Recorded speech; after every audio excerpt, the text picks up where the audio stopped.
দিন কি? আজকে আমাদের আলোচ্য বিষয় হলো দিন কি। আজ ইনশাআল্লাহ আমরা দিনের অর্থ ও পরিচয়, সঠিক দিন কোনটি এবং দিন পালন করা কেন অপরিহার্য, এইসব বিষয়ে আলোচনা করব। দিনের অর্থ ও পরিচয়। দিন শব্দের শাব্দিক অর্থ হলো ধর্ম।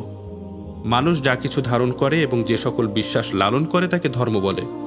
এই অর্থে গণতন্ত্র, সমাজতন্ত্র এবং অন্যান্য সকল মতবাদও দিন। কিন্তু ইসলাম দিন হিসেবে শুধু এই অর্থ বহন করে না। ইসলামে দিনের অর্থ ব্যাপক। ইসলামে দিনের অর্থ হল জীবনের সর্বক্ষেত্রে এবং ব্যক্তি, সমাজ থেকে রাষ্ট্র, বিশ্ব, ইহকালীন ও পরকালীন যাবতীয় বিষয়ে আল্লাহ ও তার রাসূলের আনুগত্য করা এবং তাদের দেয়া হুকুম মেনে নেয়া। তবে কুরআনুল কারিমে কয়েক জায়গায় দিন শব্দটি ভিন্ন অর্থে ব্যবহৃত হয়েছে। যেমন সূরা ফাতিহায় আল্লাহ তাআলা বলেছেন মালিক ইয়াউমিদ্দিন, অর্থাৎ বিচার বা প্রতিদান দিবসের মালিক। এখানে দিন শব্দটি প্রতিদান বা বিচার অর্থে ব্যবহৃত হয়েছে। সঠিক দিনের পরিচয়, দিনের ব্যাপ্তি। দুনিয়াতে হাজারো ধর্ম, মতবাদ রয়েছে, হাজারো বিশ্বাস ও ব্যবস্থা প্রচলিত রয়েছে। এর মধ্যে একমাত্র সঠিক দিন হলো ইসলাম, বাকি সব বাতিল। আল্লাহ তাআলা বলেছেন ইন্নাদ-দীন ইনদাল্লাহিল ইসলাম, নিশ্চয়ই আল্লাহর নিকট একমাত্র মনোনীত দিন হলো ইসলাম। অর্থাৎ দুনিয়াতে হাজারো ধর্ম যেমন হিন্দু, বৌদ্ধ, খ্রিস্টান, ইহুদি, জৈন, হাজারো মতবাদ যেমন সমাজতন্ত্র, গণতন্ত্র, নাস্তিক্যবাদ, নারীবাদ, উদারতাবাদ, হাজারো ব্যবস্থা যেমন পুঁজিবাদ, সাম্যবাদ, মার্ক্সবাদ ইত্যাদির মাঝে শুধুমাত্র ইসলামই সঠিক, বাকি সব বাতিল। ইসলাম ছাড়া আর যত কিছু আছে কোনোটাই আল্লাহর নিকট গ্রহণযোগ্য না, কোনোটাকেই সঠিক বলে মনে করা যাবে না। এসবের কোনোটাই আমাদেরকে দুনিয়া ও আখিরাতের মুক্তি দিতে পারবে না।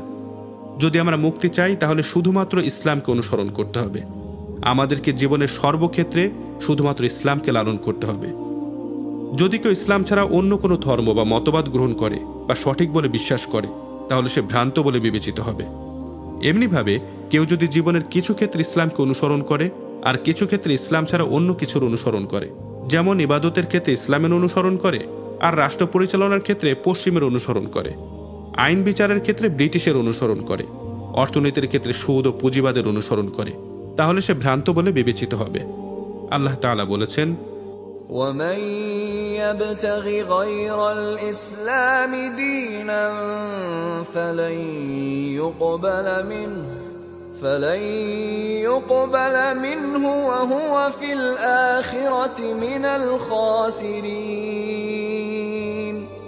যে ইসলাম ছাড়া অন্য কোনো দিন তালাশ করে তার কাছ থেকে তা কখনো গ্রহণ করা হবে না এবং সে আখিরাতে ক্ষতিগ্রস্তদের অন্তর্ভুক্ত হবে।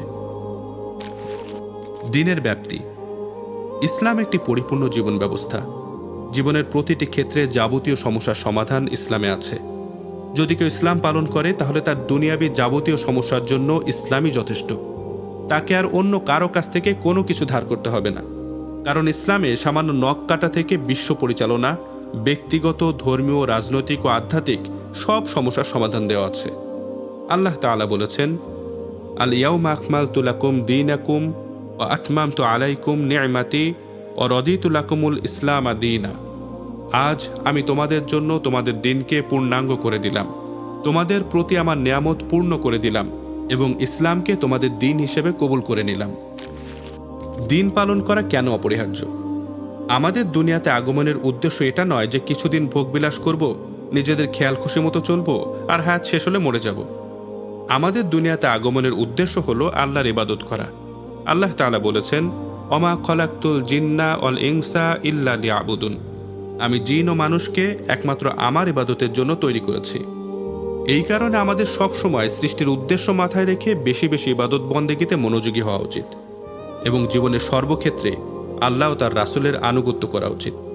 কারণ আমাদের যাবতীয় মুক্তি ও সফলতা আল্লাহ ও তার রাসূলের আনুগত্যের মধ্যেই রয়েছে। আমরা যদি জাহান্নাম থেকে মুক্তি পেতে চাই এবং জান্নাত লাভ করতে চাই তাহলে আমাদের সামনে আল্লাহর রাসূলের আনুগত্য ছাড়া ভিন্ন কোনো পথ নেই।